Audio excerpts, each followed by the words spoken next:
What's up, everybody? Welcome back. We're out here in the shop turning all the lights on because I like to have all the light. I'm blinded by the light. Anyways, back out in the shop. Little update video. Gonna kind of tell you what's going on, what's coming up in the land of MRE here. We have something coming up for the MRE Civic. The car has been sitting for a while. Tried to tune the car here a couple years ago. Didn't have such luck on the dyno. Had an issue with it, wanted to kick the passenger side axle out of the diff. I think I got it sorted out, hopefully. But it is gonna see some sunlight here pretty soon. We are taking the car to Colorado for the first PSCA race for 2021. We're going to go out and see the PFI guys, and we're going to put this thing on the dyno. I do have some maintenance work I need to do before we can take the car out there. I just need to change the oil. I want to nut and bolt it, just shake the car down, make sure everything's tight, make sure I've got all my, cotter pins and things in places where they need to go. We do got to put new belts in the car.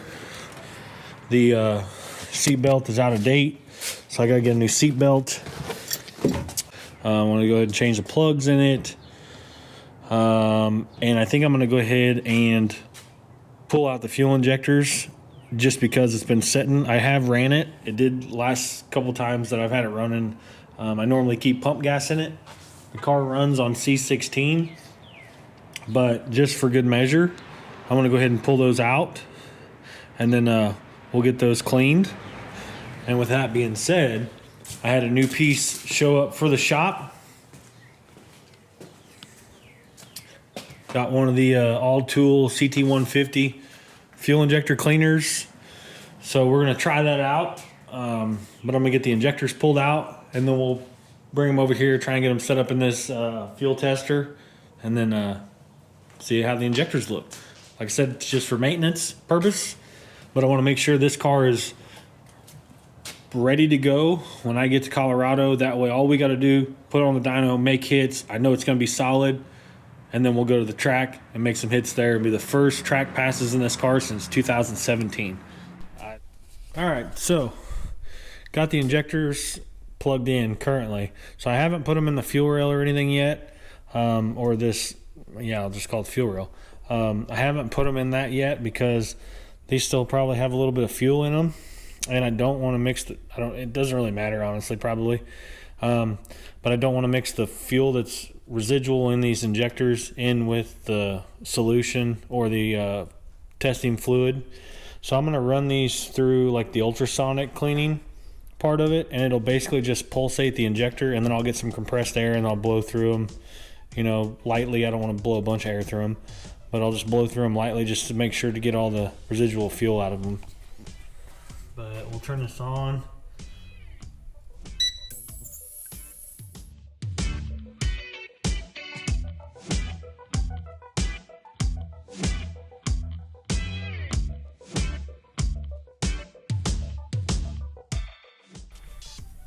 All right, now that I got that blown out, I'll get them thrown in the fuel rail here, and then we'll get ready to start running them. I haven't cleaned them or anything yet, so I'm just going to run them how they are straight out of the car, see if they're in bad shape or not, and then I'll run them through the ultrasonic cleaner for 10 or 20 minutes or something like that, and then I'll test them again and see if they got any better.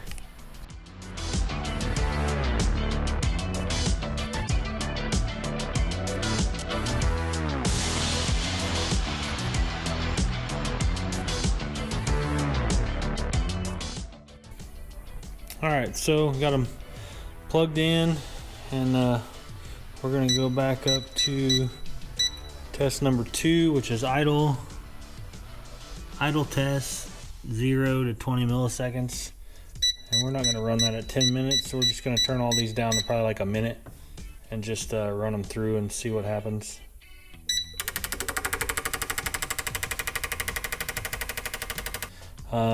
And that's just like idle speed. Then we'll go up to test 3, Run that one for a few seconds.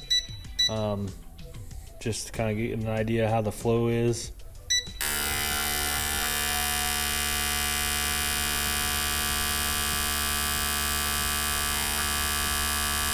And obviously don't pay attention to this because these don't drain as fast, like from one to the next. So like this one always seems to fill up no matter what injector's in this hole, it always seems like this one fills up faster. So whatever like the drainage, because I've just got this open to where it's supposed to drain. That one always seems to drain the slowest. And then this one and then these two are pretty equal on the outsides. So we won't, obviously don't pay attention to that. It's not like that injector was just hogging out all the fuel where the other ones weren't.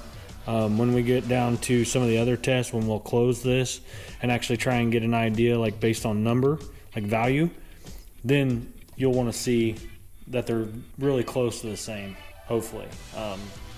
But yeah, that was obviously medium speed. We'll go up,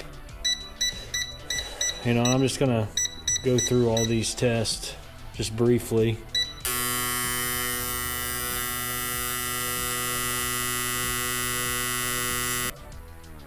Let it all drain back. That one's high speed, and then you'll have like an acceleration test, and that one will step up in RPM and just kind of like you're accelerating. And then there's shifting, the leak test, which I already ran that mainly when I was checking for leaks on the rail, but none of the injectors leaked, so that's good. They didn't have an internal leak or anything like that. And then you'll have like an idle spray value test, and the value tests are the ones where you'll lock this and try and actually get a value and make sure they're all relatively close to the same. And then from there, if any of them have any discrepancies, then we'll try and clean them and come back and test them, clean them, test them, clean them, test them, until hopefully they're all like really, really close to each other.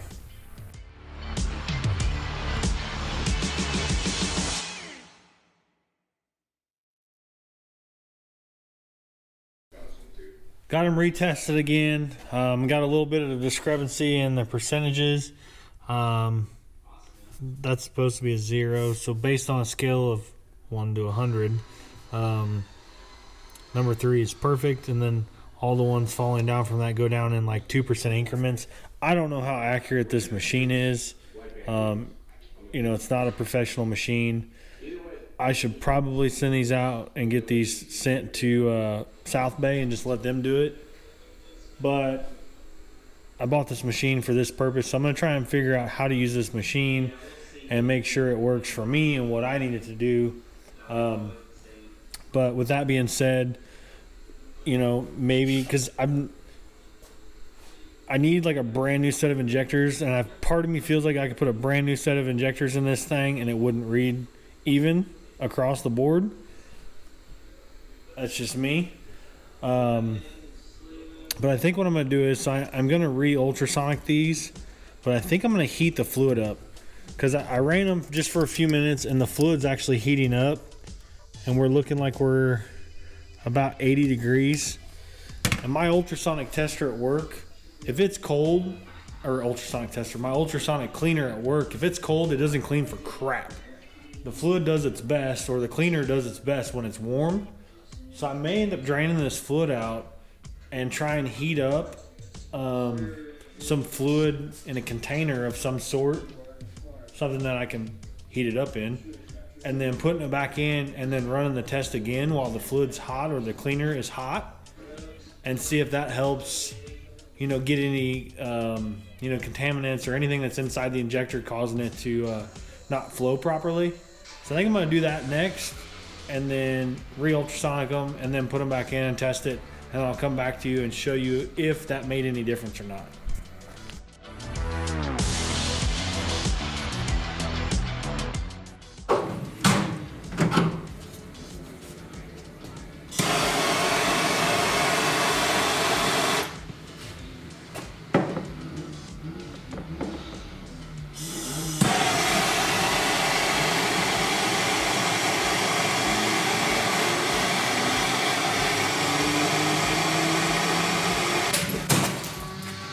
Huge fail. It's worth a shot.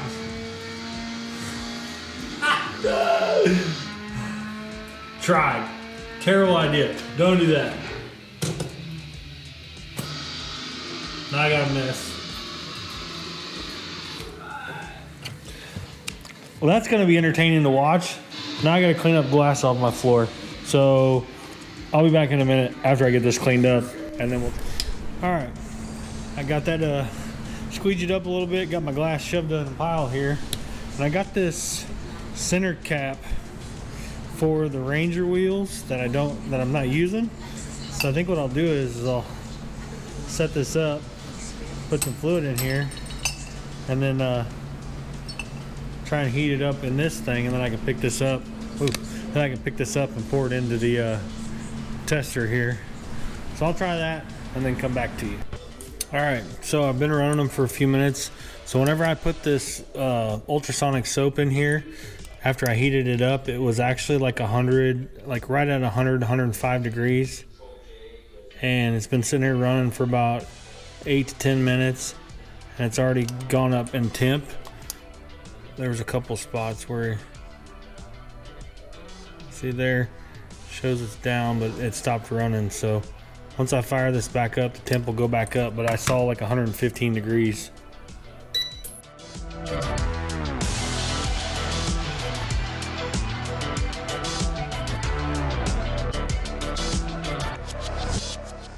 So this is going to be the final test, at least for this video.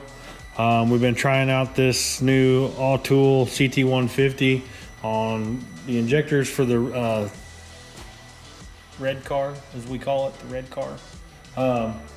Because we're trying to get that ready for the PSCA race in Colorado here shortly. But anyways, I got the injectors back in there after warming up this fluid, and it's probably cooled down a little bit now, but it was up to about 120 degrees, which is pretty good. It should clean pretty well about that temperature.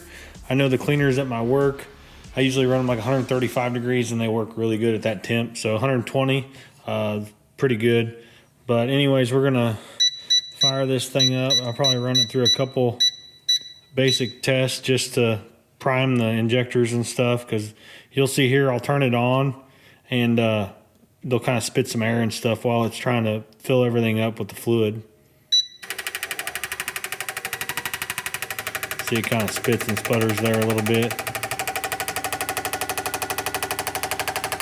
But let that one run through a couple seconds.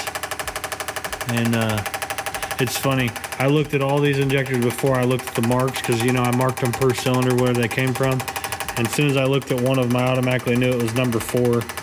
Because for whatever reason, 4 just has like a tighter spray pattern. At least from the angle that I always look at it seems like it's got a tighter spray pattern.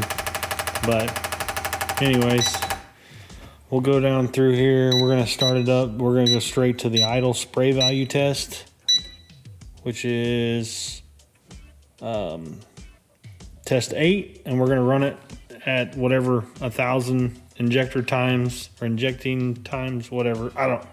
This doesn't really mean much to me on some of these, but I know with these injectors at that time, it'll get it somewhere around the 100 mark, and that'll give us an idea as far as percentage and percentage offset and stuff.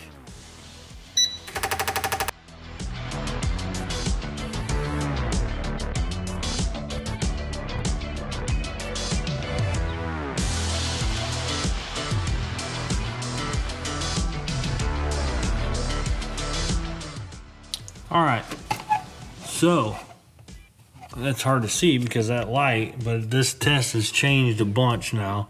Before, this would get it around 100 milliliters at the highest injector, but number 2 and 3 were the high ones, and it still seems to be the case. That one's reading about 112 milliliters. That one's reading about 112 milliliters. So those are relatively close. And then 2 and 3, you're looking about 106 milliliters. So, I mean, a little bit of a percentage difference there. It's not quite as bad as it was but still not as ideal as I would like it to be. I would like them to be within like 1% or 2% of each other. I mean, that's what manufacturer, you know, when they flow match them, that's usually where they're at. But I don't think that's going to be the case with these 4. So I may have to set these up accordingly in cylinders that, you know, run hotter or run leaner normally. But I'm going to run them through a couple more tests just for good measure. But judging from everything I've seen, it did get better. The injectors flow better the warmer they get. But they seem relatively close, you know, in pairs, not in a set, but in pairs. But I'm going to run them through all the tests again, and then maybe I'll try and ultrasound them again. I don't know. But for now, I guess I'll probably just throw those back in the car after I run them through all these tests. And then if we get up to PFI and we run on the dyno and pull plugs and replugs and we have any discrepancy there, then maybe we'll pull them back out and we'll try and re-clean them and flow them there, because I know they have a tester and cleaner too. But anyways, that's going to do it for this video, guys. Thanks for watching. Glad we could test out this injector tester flow cleaner thing on the Civic injectors, but I guess we'll see where it gets us, and we'll see you guys on the next one. Thanks.